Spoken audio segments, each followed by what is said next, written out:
Nii, ja et siis kui peaks tekkima, ma ei tea, peale seda kohtumist või infotundi mingisuguseid küsimusi, et siis siit leiate ka minu e-posti aadressi, et täiesti vabalt võite siis küsida. Ja samal ajal muidugi siin on ka suhtlusaken lahti, et ka sinna võib siis neid küsimusi esitada. Et pigem ei ole see infotund, vaid on rohkem selline info pooltund, et nii kaua vast ei lähe.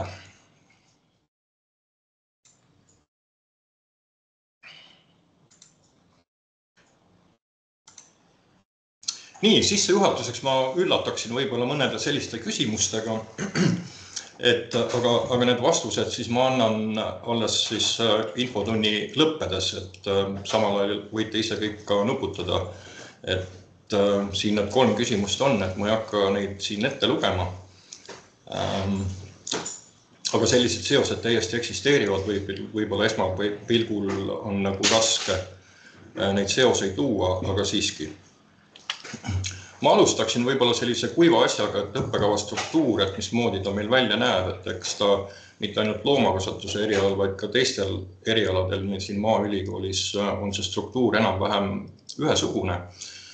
Et on siis õppekava on siis jaotatud erinevateks mooduliteks, on siis üldmoodul, mille raames siis antud juhul on siis ka maht siin välja toodud ja meie siis räägime EAP-dest, siin selle tabeli all on ka kirjas, et me kasutame siis üle Euroopa sellist Euroopa ainepunkti süsteemi, kus siis üks EAP või ainepunkt võrdub siis 26 tunni nii kontaktõppe kui praktilise õppe kui ka iseseisva õppega.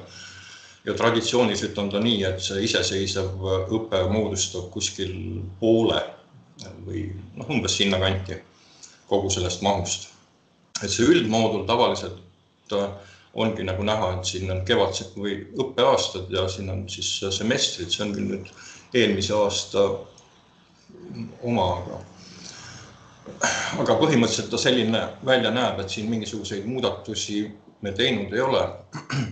Et siis esimese aasta S tähendab siis sügissemester ja K tähendab kevadsemester, et millal need ained siis peaksid olema läbitud. Et see üldmoodul nagu näha, et esimesel kursusel on neid üldasju nagu kõige rohkem. Et selline üldõppe ettevalmistav õppe ja erialamoodul on võib-olla erialati siis see kõige põnevam, et siis keskendutakse rohkem just meie puhul siis loomakasvatuse saladustesse natukene süvitsi ja rohkem. Ja siis on ka valikained, mida siis on võimalik tudengitel valida ja vabaained ka. Ja lõpeb siis kogu see 3-aastane õpe siis kas bakalaureuse töö koostamisega ja kaitsmisega või siis meie puhul on võimalik valida ka bakalaureuse eksamit. Et see bakalaureuse eksam on nüüd viimastel aastatel olnud üha selline ebapopulaarsem, et sel aastal näiteks ei teinud ükski tudeng oma bakalaureuse lõpueksamit, et kõik tudengid otsustasid, et teevad siis ikkagi lõpetuseks omale bakalaureuse töö. Jah, siin all on ka kirjas, et ülikooli ametlik õppekorralduse infovahetuskeskkond on õppeinfosüsteem ehk lühidalt õis. Et praegu on siis meil see kasutuseks näib, mis tulevik toob. Et kõik info peaks olema siis sealt kaudu kätte saadava.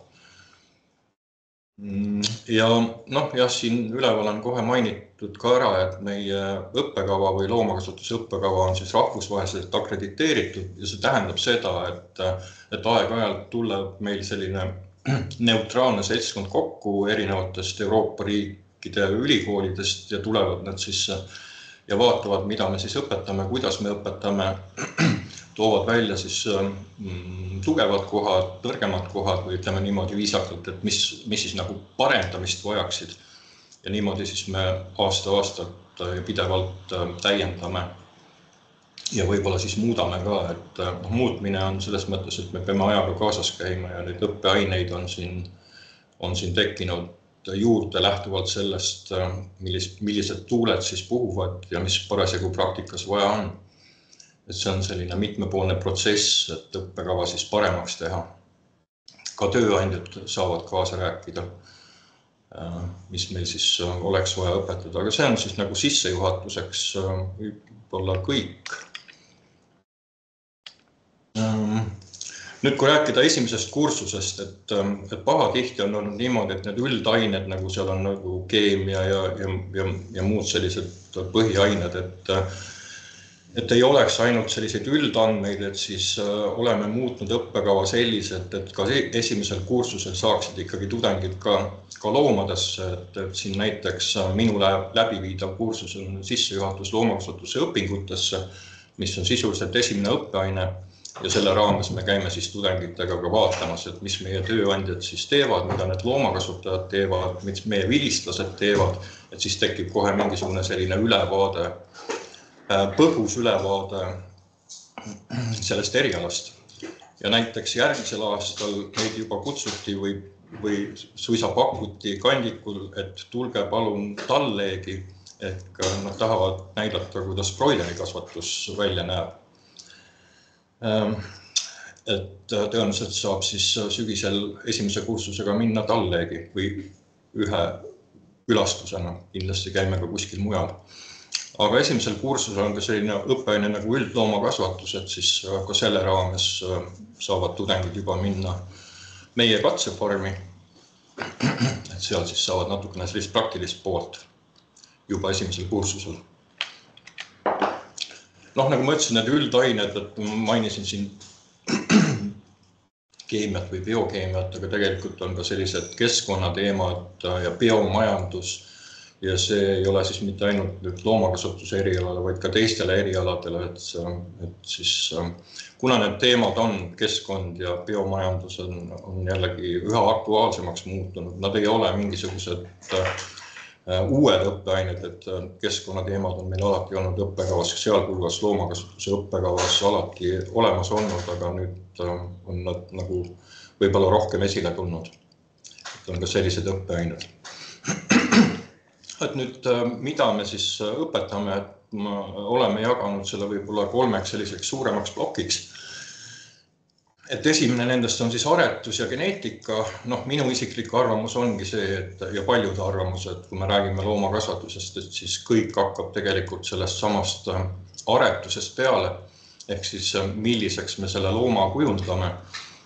Ja ülejäänud siis see söötmine ja pidamine peab siis olema sätitud niimoodi, et need aretuse eesmärgid ja jõudlus siis ka saavutada ja et see loom ka siis terve oleks.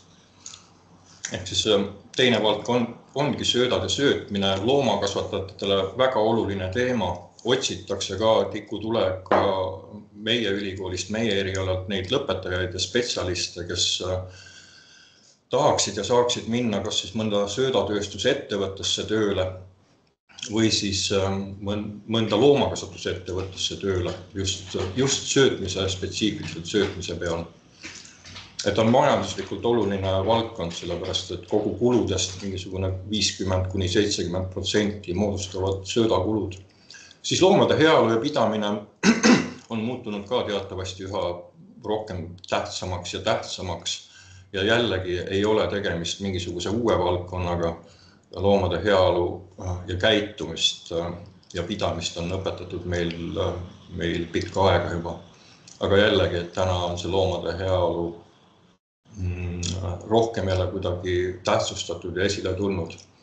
Täna ei ole ka aretuse ja geneetika valdkond, söötmise valdkond, pidamise valdkond, kõik on loomade heaoluga seotud. Siia alla on mul pandud et me peamegi vastutama selle eest, et see toit oleks siis kohalik ja mitmekesine ja kvaliteetne.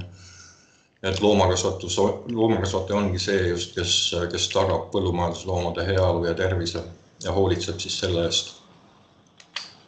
Nüüd mõned sellised pildid, kus me siis aegade jooksul tudengitega käinud oleme, et siin on mul pandud, et erinevad õppeained, ehk siis näiteks loomageneetika ja aretusõpetus on eraldi õppeaine, kus siis puudutakse rohkem kokku selle geneetikaga, aretusprogrammidega, et kuidas seda looma siis kujundada, mis nende juures siis hinnata.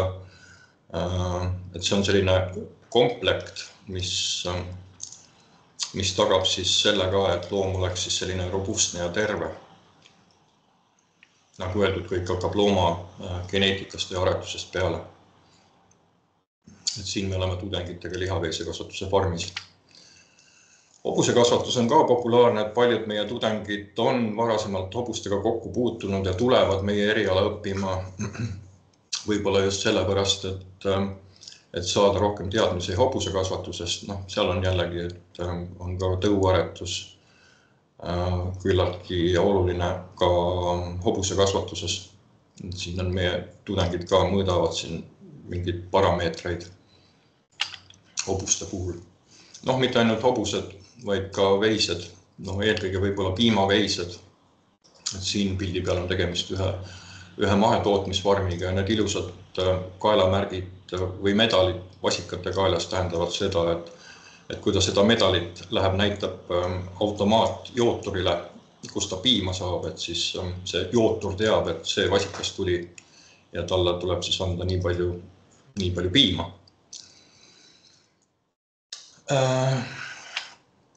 Söödad ja söötmisõpetus, nagu mainisin, on olulisel kohal. See pilt siin on võib-olla harukordne Eesti mõistes, et siin põllu peal kasvab meie oma soja,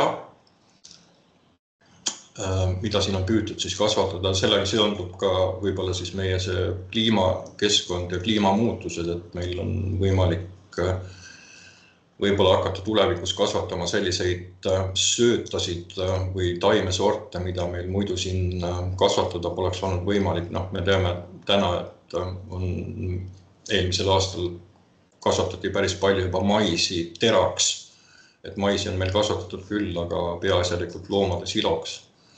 Et eelmisel aastal siis olid need tingimused, võib-olla ka uuemad sordid juba sellised, et Eestis on võimalik kasvatada maisi ka teraks. Söödad ja söötmise õpetus väga palju piimaveiseid rohumaadel karjatamas ei näe, kuigi peame seda ka oluliseks, et nad pääseksid välja ja selleks on ka erinevad meetmed. Et siin on tegemist siis ühe maheveisekarjaga, et maheveised peavad kindlasti karjatamise hooajal karjamaale pääsema. Aga ka see on seotud söötmise valdkonnaga, et kuidas neid karjamaid siis hooldada ja kuidas neid karjamaid siis, mida seal kasvatada ja milline see toodang seal on. Teeme ka koostööd välisriikidega loomulikult ja välisülikoolidega. Siin lihtsalt on näha, kuidas söötmisprofessorid on Saksamaal põllu peal uurivad koos saksa teadlastega, mis seal kasvab ja võetakse rohuproove. Tulles loomade käitumine ja heaolu,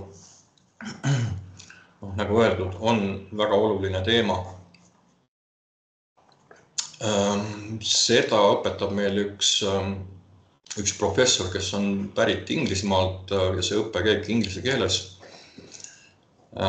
See kursus siis konkreetne. Siin on siis näha see vasakpoolsel pildil vasakul pool olev professor, et tema on siis meil söötmisprofessor ja siin paremal on üks Itaalia magistrant, kes tuli siis Eestisse tegema oma magistritööd just nimelt loomade heaoluga seotud. Siin jalutavad siin põllu peal üks Lõuna-Eestis ühes lihaveisekasvatuse farmis. Piimaveiste puhul, meie piimaveisekasvatajad on väga uhked selle üle, et meie piimatoodang lehma kohta on Euroopa Liidus kõige kõrgem. Et aga see ei, uhked küll, aga see tähendab ka seda, et väga kõrge piimatoodanguga lehmad, et nende eest on vaja ka topelt kõrgelt hoolitseda. Ja täpselt samamoodi nii pidamine kui söötmine peab olema hästi organiseeritud. Et siin on võrdlus toodud, et tänapäeva piimaveised, või mitte ainult piimaveised, ka nuumloomad, et nende söötmine peab olema nii detailselt organiseeritud, nii nagu tippsportlastel, et grammi pealt. Seakasvatus on ka õppeaine, mida mina isiklikult siis vean või läbi viin. Käime ka noh, nüüd mitte just väga palju erinevates sigalates, aga välja ikkagi auditooriumis saame, et see on meie eriala puhul ka väga oluline, et ei oleks mitte ainult auditoorne töö, vaid ikka välja audikasse ja praktiseerima ja katsuma ja tegema ja praktilisi kogemusi ka omandama ja neid seostama siis teooriaga ja vastupidi. No siin nüüd puhtjuhuslikult 2 tudengit lõpetasid just eile, kaitsesid oma magistritööd ja üks nendest teemadest oligi seakasvatuse teema ja teine nendest oli valinud hoopis lambakasvatuse teema. Et nemad on siis nüüd värsked magistrikraadi omanikud. Lihtsalt näiteks. Linnukasvatus on ka meil õppekavas sees ja väga populaarne, et seal on ka väga palju praktilist õpet, et need tipud minu teada autatakse ka auditooriumis välja, et see ei ole ka lihtsalt teoreetiline, et käed külge. Lamba- ja kitsekasvatus ka traditsiooniliselt olnud meie õppekava üks lahutamatu osa. Jällegi käivad tudengid päris palju väljas praktilist õpet tegemas. Siin rohkem võib-olla ei oskagi kommenteerida, et seda kitsekasvatust meil Eestis nii palju ei ole, aga on mõned farmid ka. Aga kes teab, mis jälle tulevik toob, et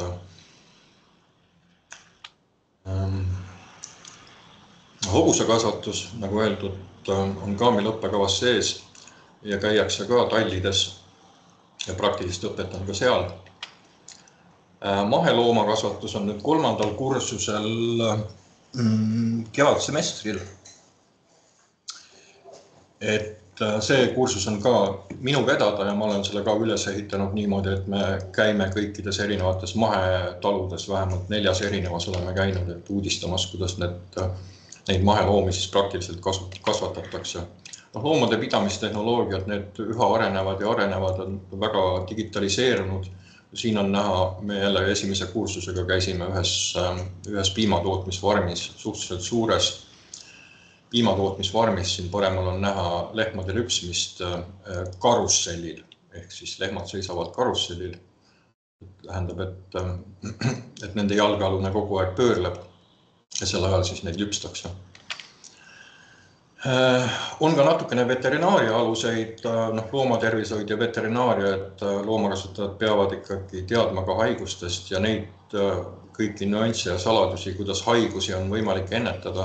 Loomade heaolul tegelikult ka aretusel ja söötmisel on tähtis roll, jällegi selline kompleks. Et meie ülesanne, loomakasvataja ülesanne ongi see, et veterinaaridel oleks äärmiselt vähe tööd. Koerakasvatus ei ole nüüd õppekavas kohustuslik õppeaine, see on valikaine ja väga populaarne valikaine, et minu teada kõik loomakasvatuse ja veterinaaria tudengid vähemasti on seda valinud omale, et tõenäoliselt selle populaarsus ei vähene. Siin on küll näha, et lambakasvatajatel on päris palju selliseid koeri, karjakoeri, kellega koos tööd teha või kes aitavad lambakasvatajal tööd teha. Nüüd, kui me jõuame siis loomakasvatussaadusteni, et see on ka seotud loomakasvatusega, et mis sellest piimast ja lihast siis tehakse, et ka sellised õppeained on õppekavas sees, ehk siis kuidas seda juustu toota. Ja tegelikult ka natukene sellised turundamise õppeained on sees või majandusega seotud õppeained, mida ma siin eraldi välja ei too. Aga muidugi igaüks, kes soovib, võib minna vaadata Maaülikooli kodulehele, otsida õppekava üles ja detailselt vaadata, missuguseid õppekavasid siis või missuguseid õppeaineid seal siis pakutakse. Nüüd praktikast ma juba rääkisin, et tegelikult kursuste raames käivad tudengid juba esimesel kursusel. Käivad siis kõik tudengid ka Erika katsefarmis, see on siis meie Maaülikooli piimaveiste katsefarm, mis asub siin samas Tartu külje all, Viljandi poole sõita. et see Erika katsefarm läbis just uuenduskuuri, et on nüüd renoveeritud ja moderniseeritud, et see tehnoloogia on siis nüüd seal ka uus.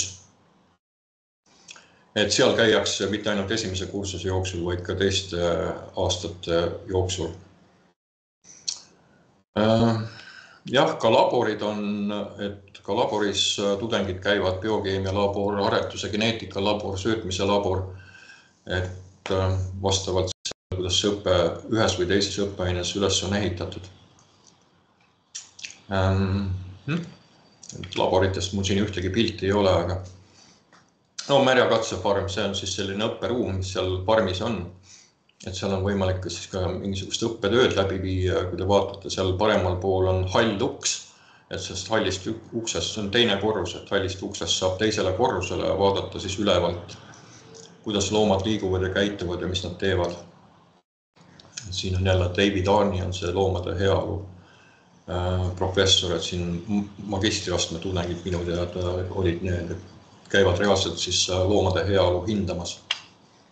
Siin on see teine pilt on näha, et siin teiselt korruselt on võimalik vaadata ja jälgida, et tudengil on paber käes ja pliiats, et jälgib mingisugust teatud nüanssi, mis siis on vajalik loomade heaolu hindamisel. Ja siin on nad siis loomade vahel, vaatavad juba lähemalt.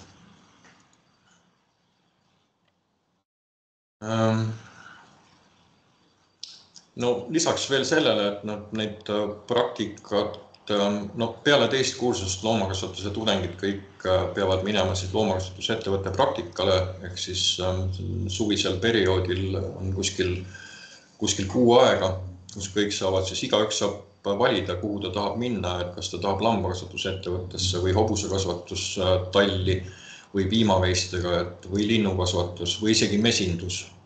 Et saavad siis ise valida, kus nad tahavad siis seda oma praktilist õpet läbi viia. Aga lisaks Eestile on meil ka ju olemas Euroopa Liit, et on sellised spetsiaalsed programmid, meie puhul siis Erasmuse programm, mille kaudu on siis võimalik minna väljaspool Eestit, et selle programmi kaudu siis toetatakse nii reisimist kui elamist kui majutust siis sel ajal, kui praktikat sooritatakse. Et ma siin näitena olen siis toonud, et möödunud suvel tegi üks tudeng oma praktika Saksamaal hobustega ja üks koguni Asooridel, ehk siis see on see saarestik, seal kuulub siis Portugalile ja tema kogus praktilisi kogemusi eeslitega. Nii et ei ole ainult lehmad, lambad, sead, vaid on ka teised loomaliigid. Üha rohkem siin tunnevad huvi tudengid ka näiteks laamade vastu. Ja nüüd siis, kui siis nüüd nagu bakalaureuse õppekava on läbitud ja kraad käes, et siis loomulikult on edasi võimalik siis õppida magistrantuuris, kes siis soovivad valida, me alati nagu seda soovitame, et ka tegelikult tööandjad eeldavad või ootavad, et need tudengid, kes siit lähevad, oleksid ikkagi ka juba magistrikraadiga, olenevalt muidugi töökohastaga. Ja mõningad näited on ka selle kohta, et bakalaureuse kraad on siin omandatud ja siis on mindud õppima kuskile välisülikooli. Et ka see on võimalik, et Euroopa Liidus ongi ju õppekavad üles ehitatud niimoodi, et tudengid saaksid rännata erinevate ülikoolide vahel. Ka bakalaureuse õppe ajal on võimalik siis minna näiteks 9 semestriks kuskile, näiteks üks tudeng käis Itaalias, oli 1 semestri seal ja läbis siis seal mingisugused sellised kursused, mis sobitasid ka meie õppekavaga.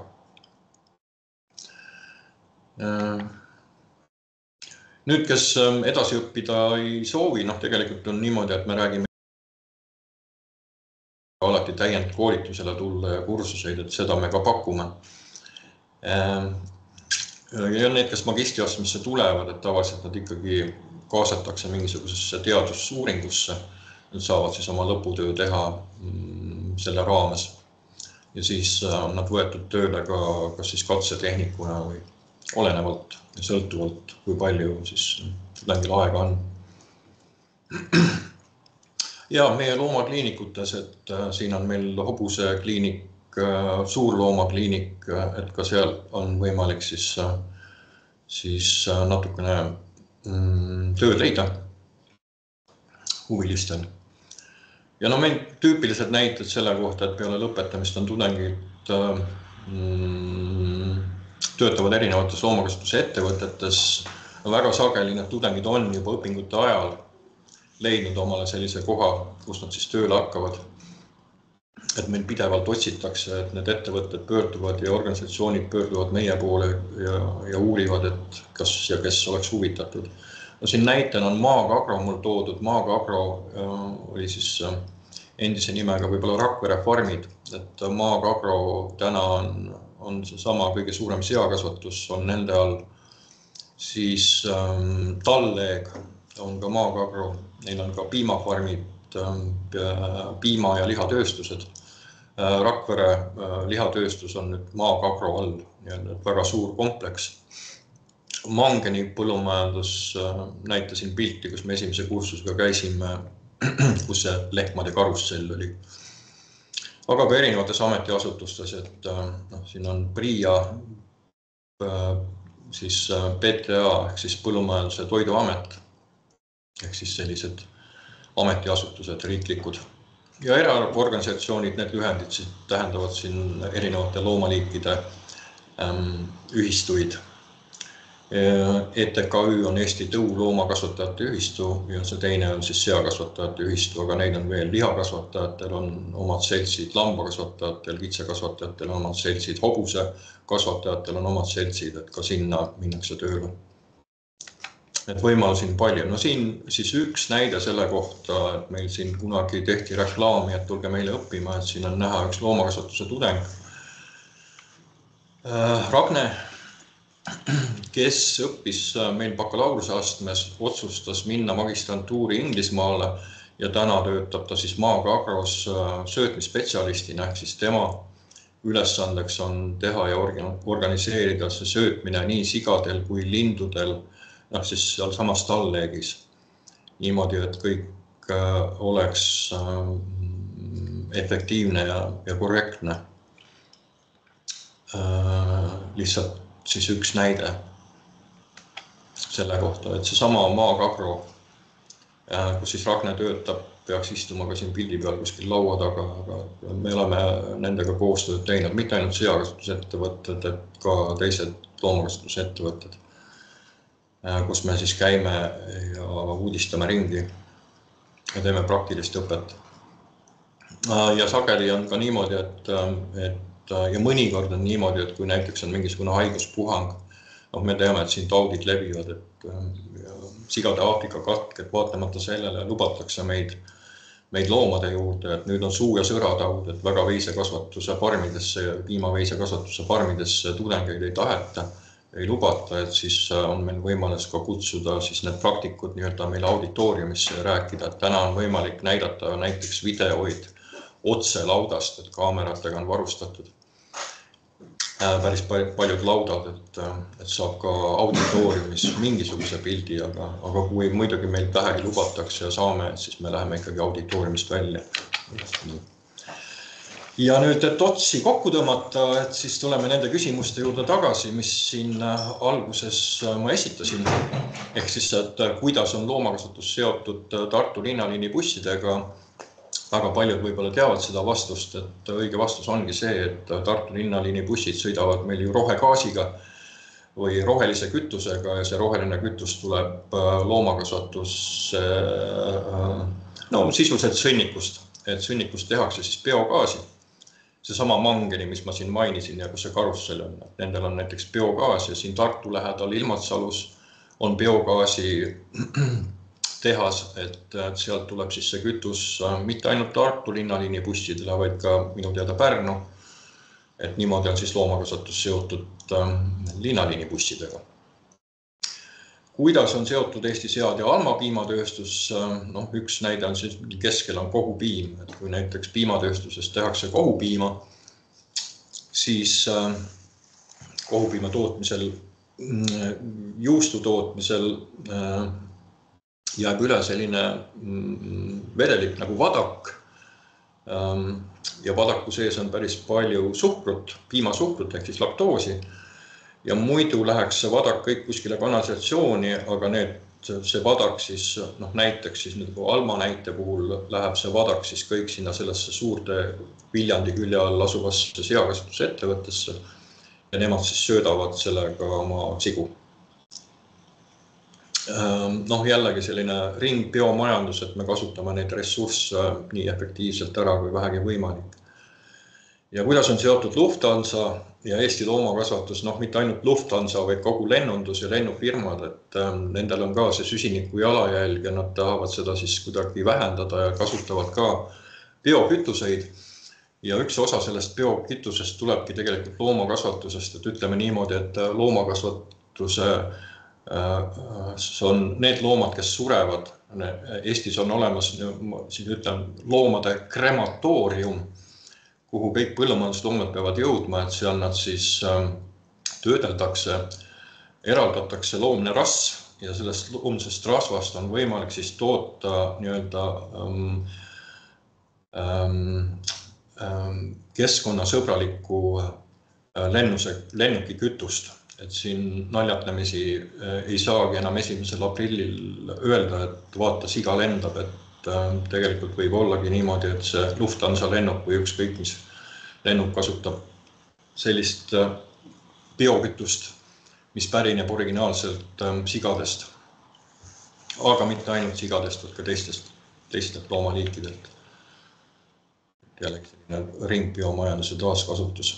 Ma siis nüüd viimased slaidid tõin siin, need kaitstud lõputööd on siis nüüd väga värsked, ehk siis üleeile kaitsti bakalaureuse tööd, eile kaitsti magistritööd, et siin on siis mõned näidised nendest teemadest, mis siis üleeile kaitsti bakalaureuse tudengite poolt, et siin on näha, et on erinevad söötmisteevad, erinevad aretuse teemad, geneetika, genoomi info, mäletsejaliste söötmine, hobuste terviseprobleemid, siis on mikrokliima mõju, üks tudeng uuris, kuna ta juba stuudiumi ajal sai tööd seemendusjaamas, et siis ta kogus samal ajal ka oma lõputöö jaoks andmeid. Et uuris siis, milline on mikrokliima mõju sperma kvaliteedile. Siis lihaveiste teemad on ka üha rohkem ja rohkem populaarsed, et siin on näha, et on mainitud 2 tõugu ja uuritud siis nende üleskasvatamise näitajaid. Ja on ka selliseid erilisi igal aastal olnud, et meil ei ole nüüd, nagu mainisin, lehmad, sead ja lambad, vaid ka teiste loomaliikidega tegeletakse, ehk siis üks tudeng Tallinna loomaajas siis mõõtis ja see on selline eriline ka selle poolest, et väga palju selliseid uuringuid ei ole tehtud ka mujal maailmas. Ehk siis Euroopa naarits meil punases raamatus ja looduskaitse all uuris, kuidas siis see loomaaeda ümbritsev müra, inimtekkeline müra mõjutab siis naaritsate käitumist. Kõik need teemad on tegelikult üleval ka Eesti Maaülikooli raamatukogus, praegu ei ole võimalik neid sirveda ja vaadata, nad tehakse avalikuks minu teada sügisel. Et siis on igal ühel võimalik minna ja vaadata, mis need tööd siis endast kujutavad.